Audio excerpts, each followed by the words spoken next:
Welcome, everyone. Happy Monday.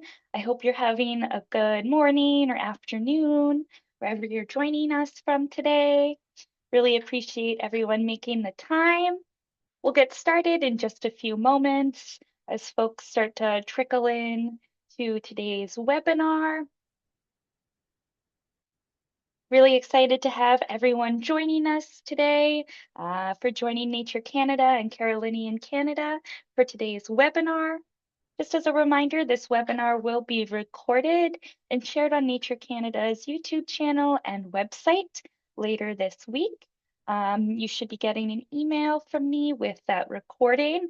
You can also keep checking on our YouTube channel to see when it's up to share with anyone in your networks who might not have been able to attend the call live today.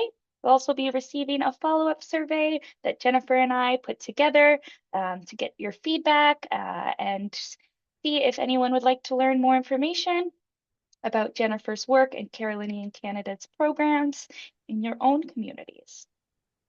I really appreciate everyone taking the time to be here today.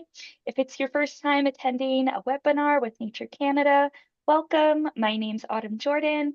I'm the Bird Friendly City Organizer at Nature Canada, and I have had the honor of working here since 2021 when I was doing my master's internship with our naturalist director, Ted Chesky.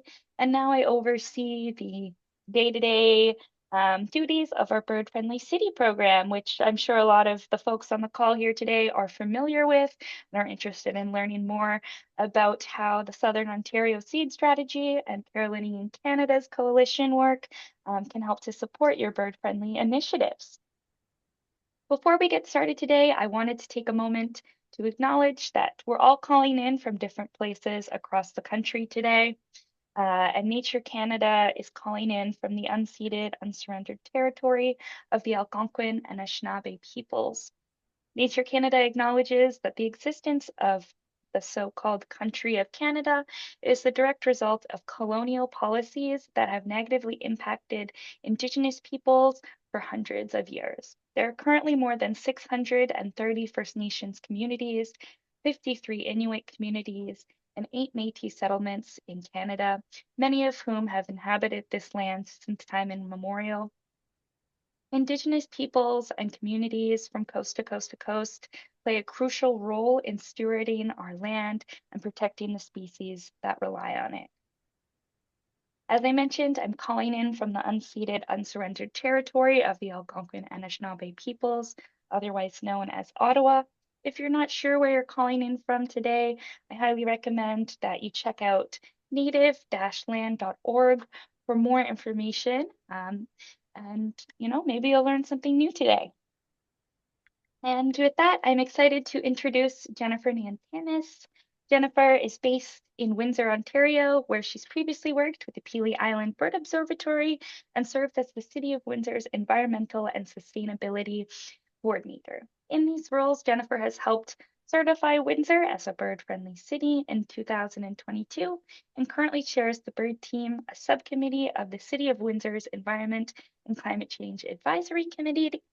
Jennifer also co-authored the Southern Ontario Seed Strategy that you'll get the chance to learn more about today and helps to facilitate 4 regional native seed and plant partnerships across Southern Ontario.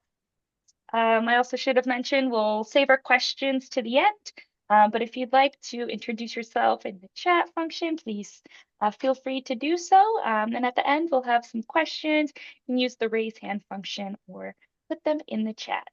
And with that, I'll pass it over to you, Jennifer. Thank you so much. Thanks, Autumn. Hi, everyone. Like Autumn said, I'm Jennifer Nada, the Healthy Habitat Manager with the Carolinian Canada Coalition, and I'm thankful for the opportunity to connect with you folks today. It's nice to meet other people who have joined the Bird Friendly Cities program, who have certified their cities or are working towards certification in their cities. And like Autumn said, I've been a part of the program for several years now since we certified Windsor in 2022. Over that time, I've gotten the chance to work with the municipal staff and community partners, and I used to be a municipal staff member, and I used to be a community partner as the urban bird educator with the Pelee Island Bird Observatory. So lots of opportunities to connect with this program. And I know we're always looking for ways to, recertify our city, to make improvements, to find new opportunities. And in that vein, I wanted to bring you this opportunity of the Southern Ontario Seed Strategy. So over the next little while, I'll let you know a bit about the strategy itself, give you some background, let you know what it is, how it came to be, where you can find it, and how it can support your bird-friendly city. A simple agenda that I'll go over is talking about the Southern Ontario Seed Strategy itself, or the SOSS as we like to call it. I might slip into that acronym. The native seed and plant partnerships that are available to engage with right now. This is kind of the first step of implementing the recommendations within that strategy. Let you know how bird-friendly cities can participate in this work and benefit from this work, and what are some of those practical next steps for municipalities and community partners to engage. First, a bit about us. Carolinian Canada is a nonprofit working to heal and protect the Carolinian zone through programs, resources, and relationships.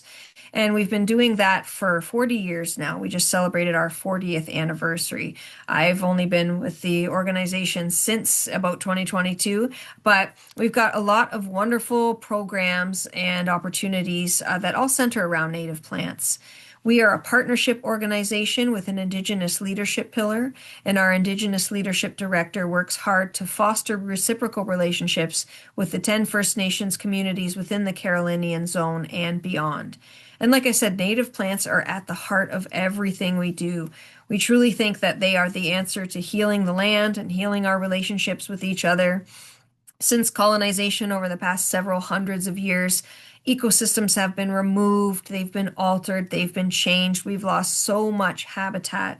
So any opportunity to add native plants back to the landscape really helps to kind of heal that wound, to repair that damage, and, repair that damage and heal those wounds between each other as well as we work together to restore the landscape that once covered this land.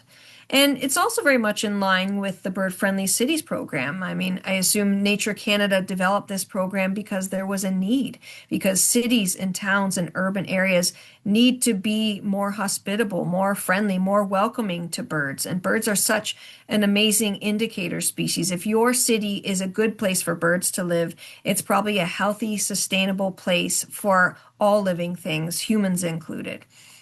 So I wanted to talk a bit about the Bird Friendly Cities program.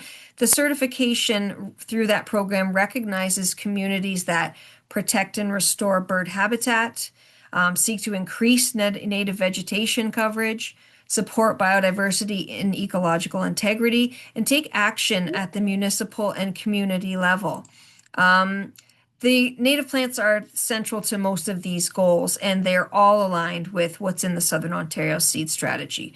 And this strategy supports native seeds and plants to help create those healthier, more bird-friendly cities. So it's an opportunity to take action, whether you're coming from the municipality itself or one of the community partners, because birds depend on native plants. Birds feed on native plants, on the seeds, the fruits, the berries, the flowers, especially hummingbirds and orioles and some of those plant birds that you'll find kind of visiting the flowers. But a lot of birds, I would say most, rely on a healthy native insect population. There are some insect-specific species like your swifts and your swallows and your flycatchers that are really insectivores and feed on insects. But then even among those seed eaters and those fruit eaters, they rely on insects mostly to feed their young, especially caterpillars and insect larvae. So they need a high diverse population of insects to do that. And native insects rely on native plants. If you look at the photo here, and most of the photos throughout this presentation, they're amateur ones taken by me. This is a yellow-rumped warbler. that I captured a couple of springs ago. I couldn't get a good picture because he was very busily hopping around and never staying still for a moment. But what it lacks in quality, it makes up for in storytelling because you can see he's got a caterpillar in his bill there. There were a few of those warblers up there, and they were so busy capturing and eating insects just nonstop. I was like, wow, I can't believe there's that many insects up there. That one's got a caterpillar as well. And we really need native plants to host that quantity and diversity of insects because non-native plantings provide far less food value. You've probably seen some statistics and graphics. Authors like Doug Tallamy have shared some wonderful resources about just how important those native plant species are to supporting those insect populations. In his books, I think Bringing Nature Home and Nature's Best Hope, he compares things like an oak tree to other woody species and other non-natives. And the oak tree will host like hundreds and hundreds of native insect species, and the other ones will host like less than a dozen. So those native plants are so fundamental to supporting those bird populations because it's about habitat quality, not just the quantity, not just the amount of green space. Having lawns, having a tree on your lawn, having a shrub, that's better than having no plants. But, really that quality matters, having that diversity of native plants because plant diversity equals insect diversity equals bird diversity. And conservation really starts with what we plant. Some more fun facts to further explore that. 96% of North American terrestrial bird species rely on insects and other arthropods, so practically all of our birds need insects to survive. A nesting pair of chickadees, that black-capped guy at the top there, will feed their young 6,000 to 9,000 caterpillars before fledging and up to 3 more weeks afterward. So that's a huge number of caterpillars, and that's just one nesting pair. So I'm going to have a lot more than one nesting pair in my area. There are a lot of areas in my community, a lot of communities in my city, a lot of cities in our province, a lot of provinces across the country. So we need a lot of insects this spring. A male Wilson's warbler, that cute yellow guy in the corner there, carried food to the nest 241 times a day, and the female 571 times a day for 5 days. That's a minimum of 4,060 caterpillars, and that's just one little family over 5 days. And assuming, counting the trips, so that's one caterpillar per trip. But if you look at the chickadee there, he's got a lot more than one. So a huge insect population that we need.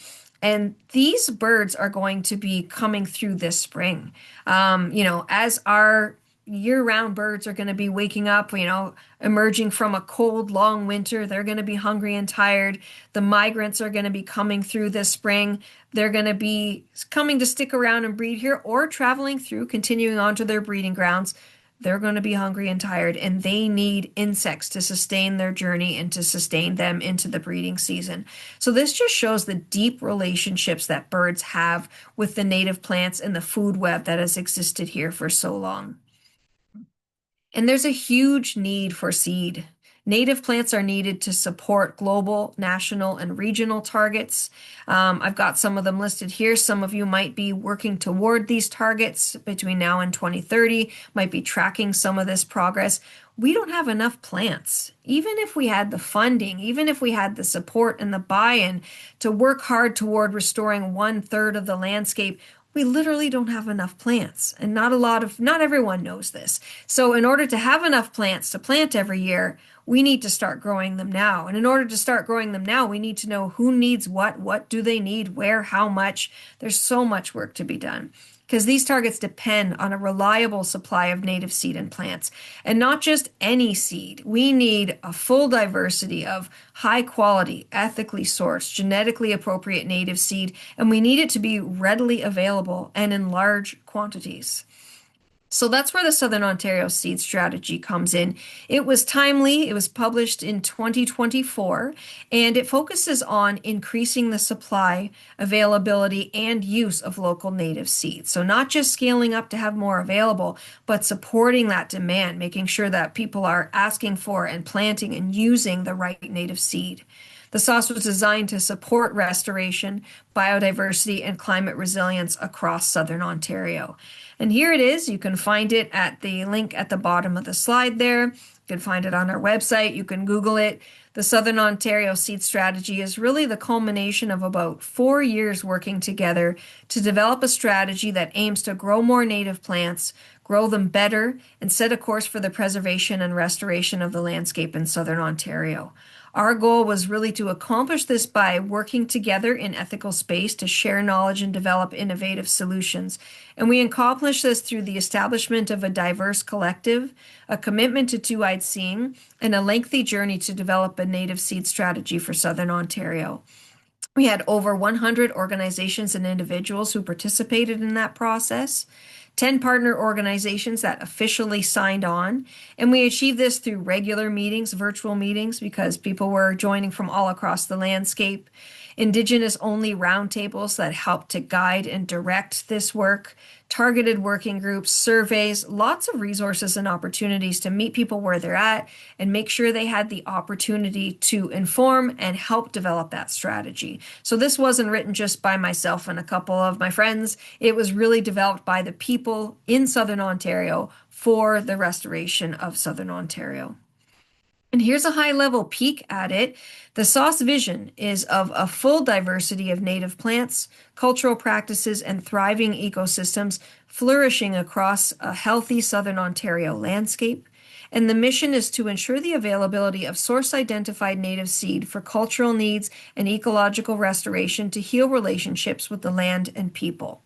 And the SOSS contains 5 goals, with a focus on establishing ethical space within the native plant sector, increasing supply and supporting demand for native plants, developing tools to support seed conservation and stewardship, developing strategies for the use of native plants within sectors, and identifying further two-eyed seeing knowledge needs so the strategy can continue to grow and evolve and we can learn together.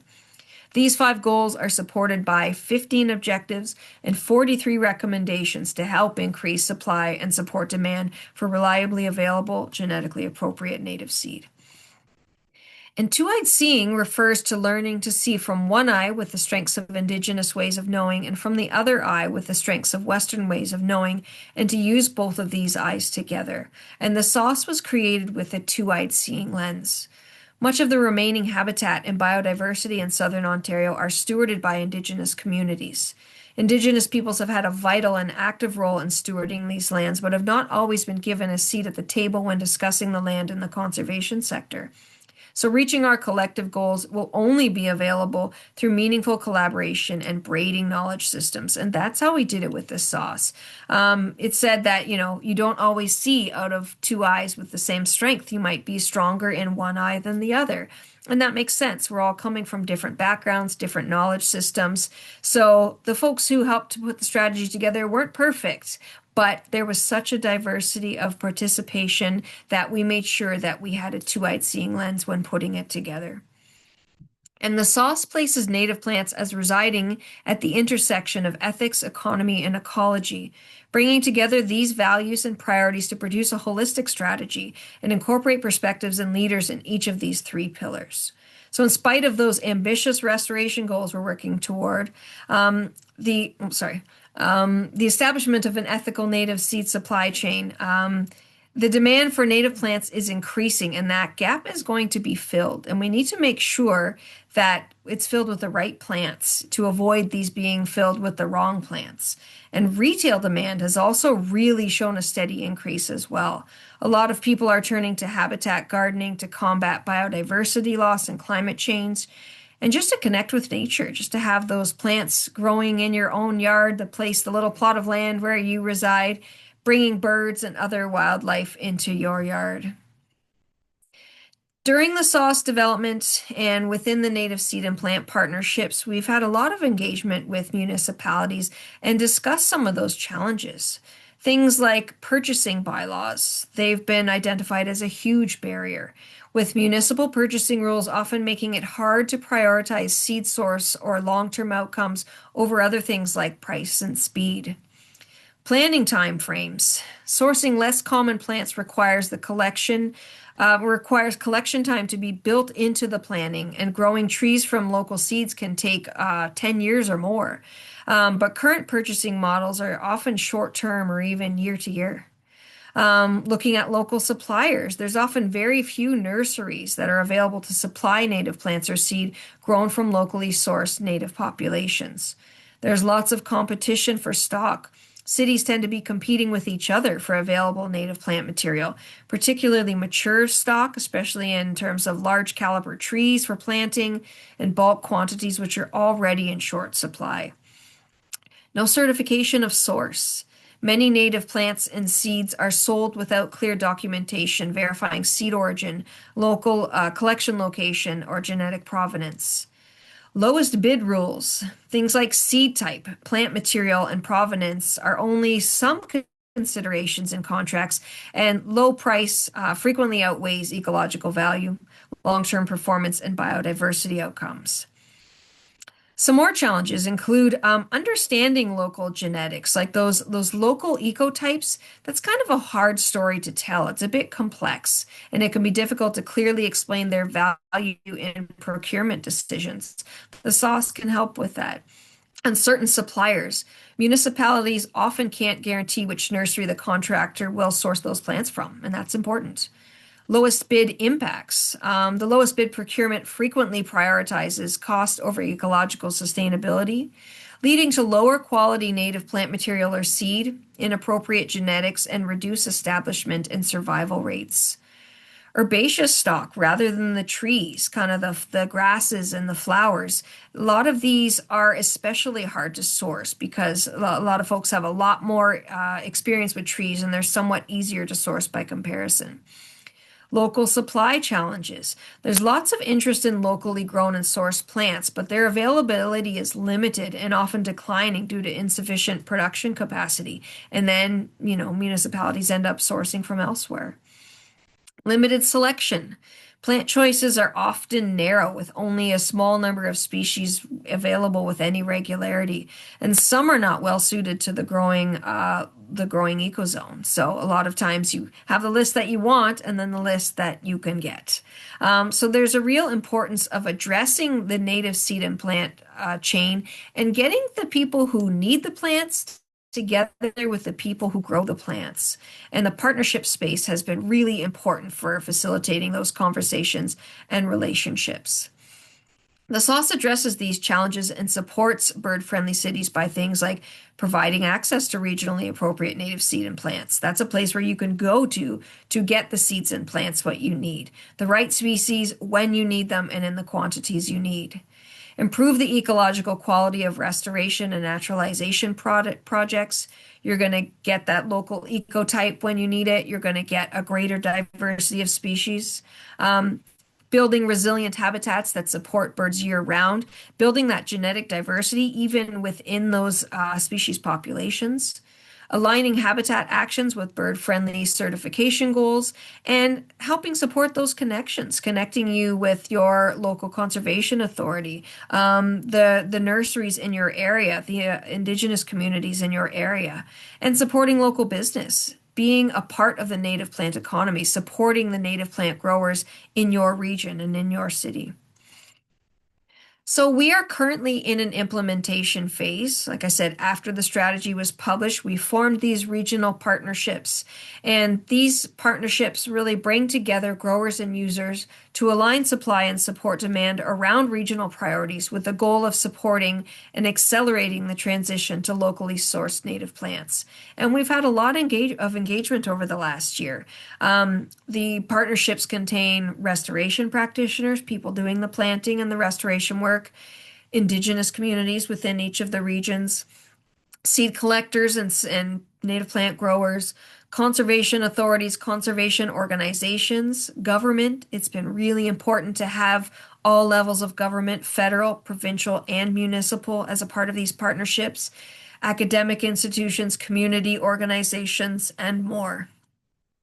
And here are what those partnerships look like. From left to right on the map there, we at Carolinian Canada facilitate the Southwestern Ontario Partnership, the one in Central West, the Greater Golden Horseshoe West, and the Greater Golden Horseshoe East. and our good friends at Canadian Wildlife Federation facilitate the partnership in Eastern Ontario. And we work very closely with them to align our activities in support of all five of these partnerships. And you can see the circles around the partnership regions. They're pretty loose and overlapping, and they're dotted lines because the mapping does not make any rules. We don't make the rules. These boundaries are imaginary. There's ecology at work on the landscape. There are relationships in place already. We're stepping into a space where, even before our strategy was published, our partnerships were established, people were already growing plants and sourcing plants. So it just presents opportunities for you to find yourself on the map and decide if you'd like to work with some of the folks in your region. And lots of things have been accomplished over the last year. We've held many virtual meetings. We've had conversations around regional priorities, and it's really interesting because everyone is different. Every region is different. Focal species, this includes, the plant species that people are generally looking for, the species that growers are growing and producing and collecting, maybe the gaps, the species that nobody can get, the ones that are missing on the landscape. So lots of important conversations around regional focal species. We have a partnership survey that's available right now. We're compiling some summaries for each of these partnerships to kind of reflect back at the folks in the partnerships to show what we've accomplished together so far and where we want to head next. We have an in-person event coming up next month that I'll tell you a little bit about, and a logo that we've created that we're pretty excited about. So I'll give you a look at those two opportunities as well. There are lots of benefits, like strengthening habitat-based certification actions, improving project success and ecological outcomes, reducing long-term maintenance costs, demonstrating leadership in biodiversity conservation, and engaging residents and partners in meaningful action. So the SOSS and the partnership work can help support all of this and kind of demonstrate some of the actions that you're taking that you can report on and create a lot of opportunities. And looking at the Bird Friendly City report card that you're probably familiar with from the certification process or the recertification process, there are various sections, the threat reduction, the habitat protection, and the education and outreach piece. The SOSS and partnerships don't completely align with all of them, but they do connect with all of them. In the threat reduction, things like wise practices on the land, pesticide use or the avoidance of pesticide use. There are really important conversations happening within each partnership about some of these priorities. Lots of resources are shared. There's lots of support from the participants within these partnerships. Of course, the habitat protection is the piece that the SOSS supports the most. Things like, does your municipality have a management strategy? Are you promoting the importance of planting native species on municipal lands and in new developments? Things like standards or at least recommendations. Community participation in initiative or a local program that encourages increasing wildlife habitat on private land. That could be working within the partnerships or working with the SOSS. All of this is designed to help you make progress and to help you achieve your goals within your city.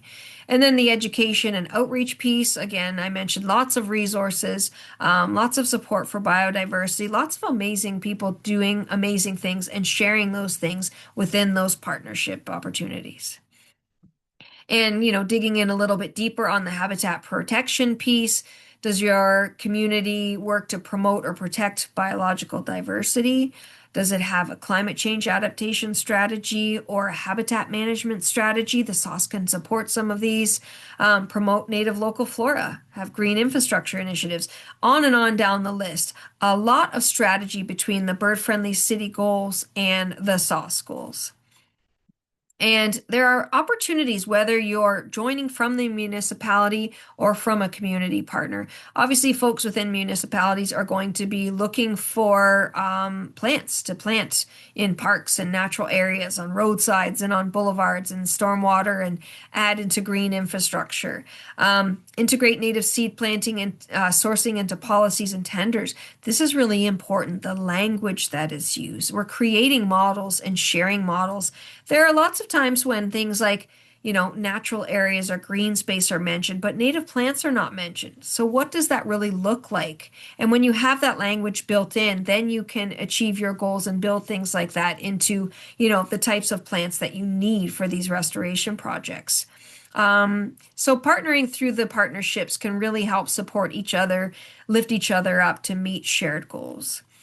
And if you're joining as a member, community members are a big part of the SOSS work as well. We connect with folks like the David Suzuki Foundation and more to really create and support a community of practice. So some of these members participate in seed collection and plant growing, are looking to share knowledge and acquire more knowledge. Support planting and restoration projects, lead outreach and education. Community groups are so amazing at that. Building local stewardship and, learning together. And here is a look at the SOSS logo for, municipalities or community groups who do become part of the partnership or engage with the SOSS work. I'll let you know how you can do that, and then we share the logo with you. And we developed this logo to create visibility for the work that we're doing, that you're doing, that we're all doing together, to show alignment between what we're working toward.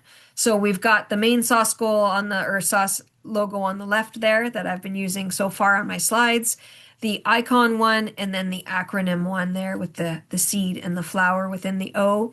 And we had a lot of plants suggested to be the plant on our logo, but we ended up settling on bloodroot. So I'll tell you a bit about that journey.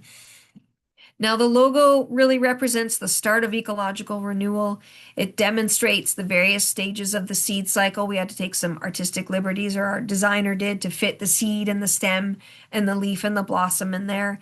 And it really signals the importance of supporting the growth of the regional native seed system from the ground up. And bloodroot was chosen because of its incredible cultural significance. It's a plant with long-standing significance to Indigenous peoples. It's been welcomed as a sign of spring for thousands of years, and it embodies respect, relationship, and reciprocity with the land. And it's got incredible ecological significance as well. It supports early season nutrient cycles in forest ecosystems. It's one of the earliest native spring blooms. I know I love seeing it pop up every year. It provides critical food for those early pollinators. It contributes to biodiversity, and it is an indicator of healthy, resilient ecosystems. When you use the SOSS logo, it reflects SOSS values. It really means something, demonstrating that alignment with the inherent ethics and values embedded within the strategy. It shows not only what you're doing, but how you're doing it, reflecting that activities center ecosystem health and cultural importance, reflect Indigenous leadership and stewardship, address climate change and biodiversity loss, reinforce collaboration across the native seed and plant sector, and connect partners to a shared vision of a sustainable, ethical green economy. Some of the shared outcomes can include things like healthy soils, diverse native plants, abundant insects, thriving bird populations, and stronger, more resilient bird-friendly cities. So the way that you can participate is pretty simple. If you're not sure how, you can just reach out to me at seed@carolinian.org. But if you think you would be interested in joining a regional native seed and plant partnership, that's an easy one. All we do is we meet virtually and we compile information together. We make decisions together. We bring our plant and seed needs there. Engaging your municipality is really important as well. It'd be nice to have many cities or all cities as a part of these partnerships to create and support a sustainable native plant economy. And the way that you do that is we have a document that we created called the Intention to Collaborate.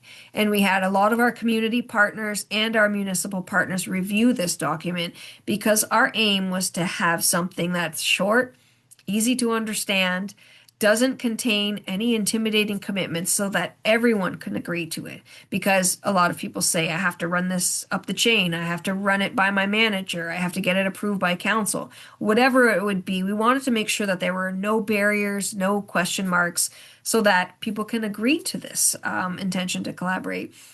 Once you do that, we will send you the SOSS logo so that you can put that on your work, share it in your event, put it in your presentation, whatever it would maybe to show that your work is aligned with so many other folks in your region and across Southern Ontario. And we have an event coming up that we're really excited about in February. It's called Sharing Knowledge and Aligning Native Seed and Plant Needs. It will be happening at the Balls Falls Conservation Area in lovely Niagara. And this is going to be a pretty small event. We only have room for less than 200 people. And we have a pretty specific goal this year. We're going to be compiling kind of information about native seed and plant needs for herbaceous species, so beyond trees, in order to bring that information to the growers and pool that demand so that they can have that information and provide a response. Because, if someone needs hundreds of these trees and many kilograms of these flowers, all of that gets compiled, and the need is so great that we just really need to know what it's going to be. So registration for that is going to open soon. It's going to be limited just because of size, but it's hopefully the first of its kind. And hopefully we'll have some folks there from cities and lots of community partners, some presentations, some amazing conversations. We've had engagement so far from cities like Toronto, London, Niagara, Markham, Brampton, Burlington, Vaughan, Mississauga, Richmond Hill, Huron County. A lot of these organizations have engaged in the partnerships. And again, it doesn't have to be a big commitment. If you think you might be interested in engaging, give it a try and see if you can support the SOSS work and the SOSS can support the work that you want to do on the landscape. So these are the SOSS partners at the top that really helped to put that strategy together and supported it with their time, with their funds, and of course, thanks to support from our funders without whom this work would not be possible. And thanks so much to you folks for listening. There's my email as well as the general email for the Southern Ontario Seed Strategy, which also comes to me. So please check that out. Please reach out as needed. And thanks so much for listening today, folks. Thanks so much, Jennifer. I really enjoyed your presentation. I learned a lot, that's for sure, especially when it comes to the distribution and amount capacity that growers have to support the desire for more native plants. If folks would like to use the raise hand function, I can let you come off mute if you have any questions for Jennifer, or if you'd prefer to pop them in the Q&A chat bar, you're most welcome to.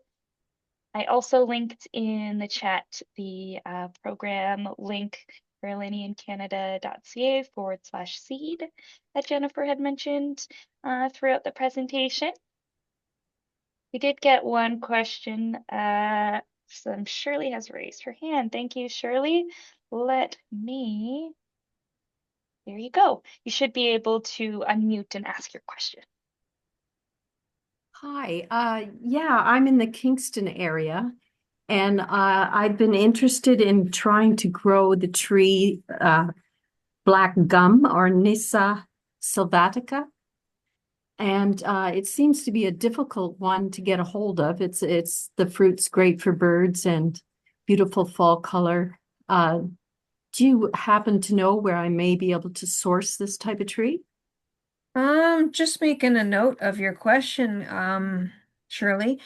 Not offhand, but we have done so much, scoping and conversations around focal species that I actually have a pretty significant focal species list with all of the plants that we've added to it so far. So what I can do is check if black gum is on there and who might be your nearest source for black gum. And if I don't find anything, what I can do is kind of scope who might be growing that, who might be able to grow that, what we can expect. I also failed to mention that we co-facilitate these partnerships with the Ontario Native Plant Growers Association, and they are such a wonderful resource of native plant growers that often they'll have the answer to that if I don't from our research and our work so far. So what I'd love to do is, since I don't have an answer handy, I can get back to you on that, try and help you source some black gum for your purposes. Okay, fantastic. Thanks. Thanks so much, Shirley. Thanks, Jennifer. Okay, we'll go to the questions in the chat here.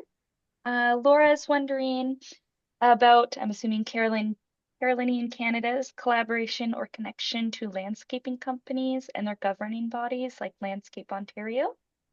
Yeah, we've had some engagement with those landscaping companies. We've also connected with the Ontario Association of Landscape Architects. And those are conversations that they still feel kind of new to us, even though we've been connecting for a couple of years now. We've done some presentations, kind of had some surveys with those folks. We're still trying to establish kind of some kind of firm participation and relationships and seeing where that takes us.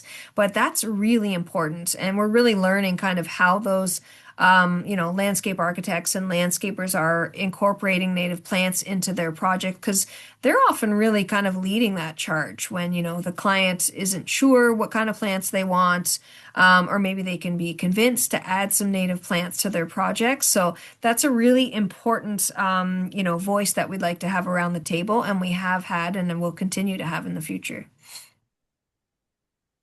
Thank you. I'm also wondering, Jennifer, if you'd be able to reshare your email in the chat. Kathleen's wondering. Sure, we'll do that right now.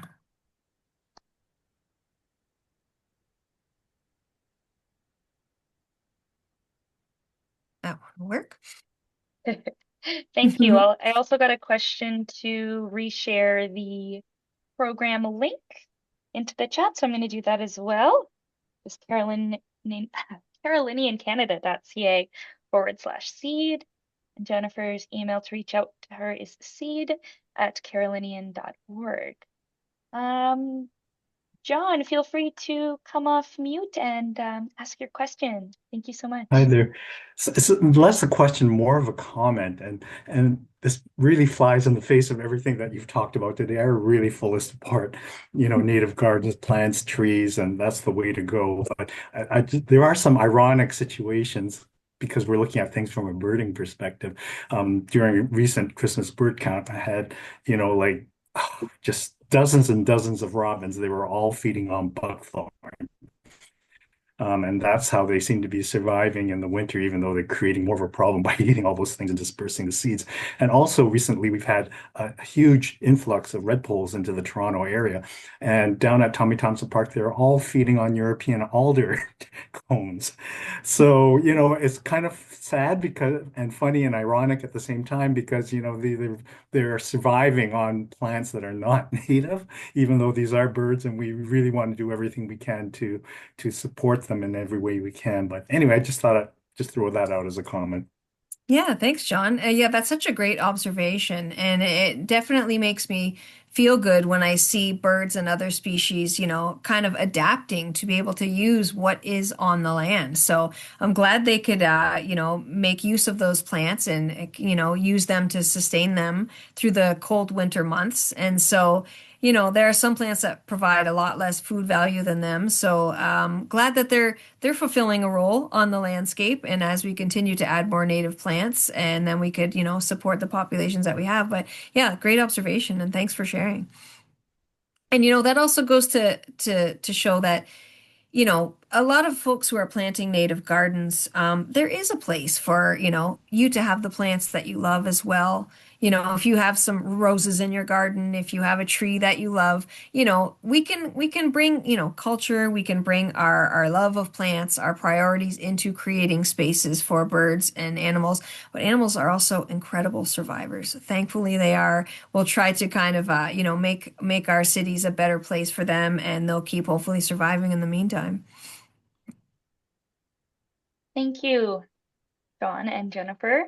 I also just wanted to say for Shirley's question regarding black gum, Marlene has mentioned that Burbinin Nursery has black gum. Obviously not sure where that is located, but Jennifer, do you happen to know? Oh, and they're one of the folks that we connect with a lot. I just would probably have to look up where they are on the landscape again. So thanks for that recommendation of Urbinans. Awesome. I have a few more questions here just because we do have some time. From Kathleen is wondering, do you have a top 5 to 10 plants in Southwest Ontario region that would be best suited for this area?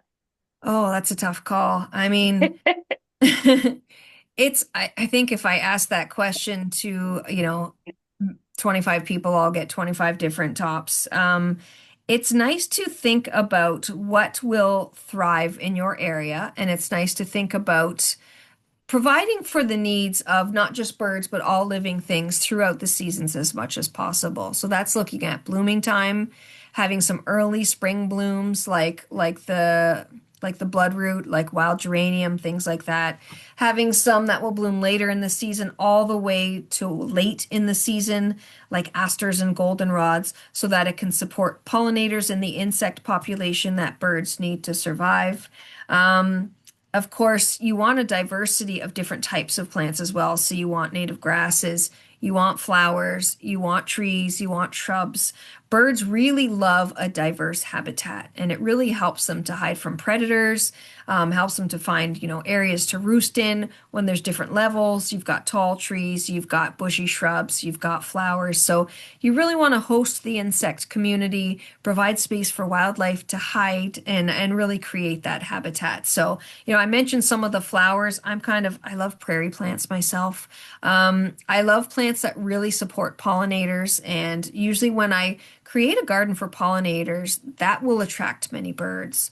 I also love leaving the plants to seed. I have some cup plants, and some other things that I love seeing the goldfinches feed on. So it's nice to see wildlife using those plants year round. If you really want inspiration, maybe find the nearest natural area to you, maybe a conservation area or a national park or anywhere that's as wild as you can get. Think about the ecosystem that you might be able to host on, your property, whether it's your yard or, whatever community garden or wherever you're planting. If Absolutely. it's a forest, look at the trees. If it's a prairie, look at the prairie plants and see what's growing there. See what you like, see what makes you happy, see what's attracting and supporting the wildlife there, and then see what you can kind of find to bring that nature home to you. The wild spaces are a great reference. So true, Jennifer. Okay, we have a few, maybe I guess if these take a bit longer, maybe our last three questions. From Rowan, do you know if there's anything comparable to the SOSS going on in Atlantic Canada? If not, would you be willing to have a chat with folks in Atlantic Canada if they are interested in learning more about your process so we can try to work on something similar for our region? Absolutely. I know that the Canadian Wildlife Federation is working on a national seed strategy for Canada. So that will cover the Atlantic region. And I'm pretty sure that we've even had some conversations recently about kind of what's happening in Atlantic Canada because it's, continuing east from the area where they facilitate that partnership.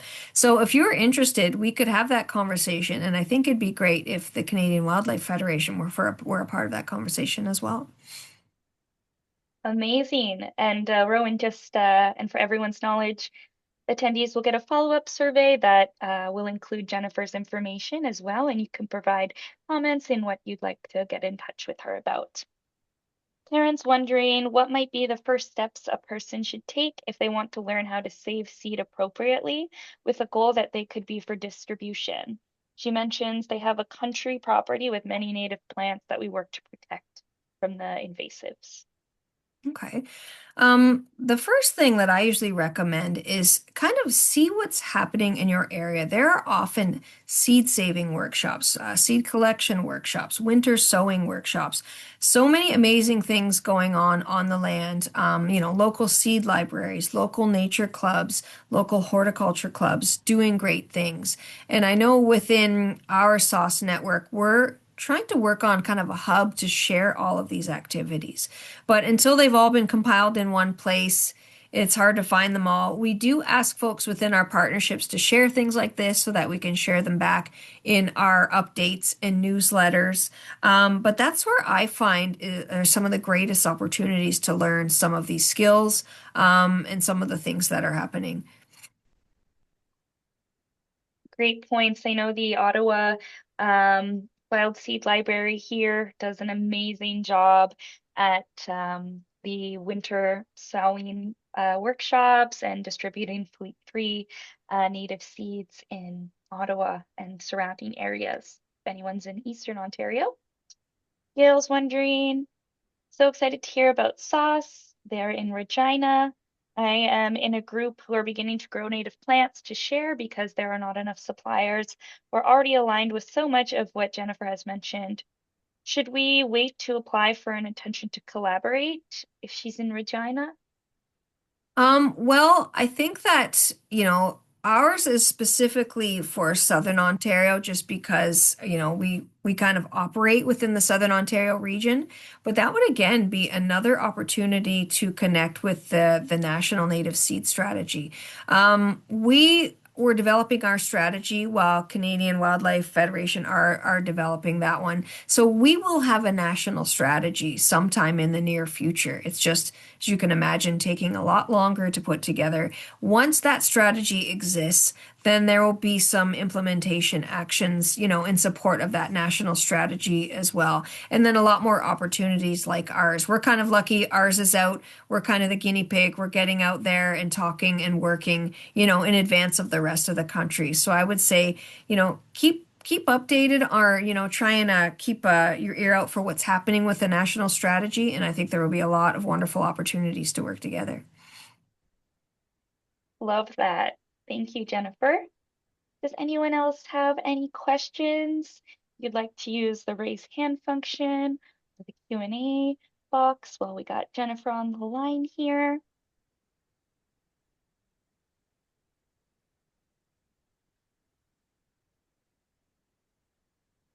One more popping in here. From Penny, if anyone is on the North Shore in Vancouver, our native plant garden team, and also the Ambleside butterfly team have sessions on harvesting, seed planting, etc. Awesome. Thank you, Penny. I'm gonna reply right now so folks can see this. And thank you everyone for attending today. Thank you so much, Jennifer, for your time, knowledge, and expertise. It was really great to have you present today. Really excited for what's to come next. And I'll be sure to share with everyone the recording when it's available. The recording will include Jennifer's PowerPoint, and you should also, before I close out this meeting, you should also get an automatic email from Zoom with a feedback survey that includes Jennifer's contact information. So thank you so much, Jennifer. Thank you everyone for attending today. And with that, I guess we'll end a bit early. I hope everyone has a great rest of their week, and we'll see you all soon. Bye, everyone. Bye, everyone.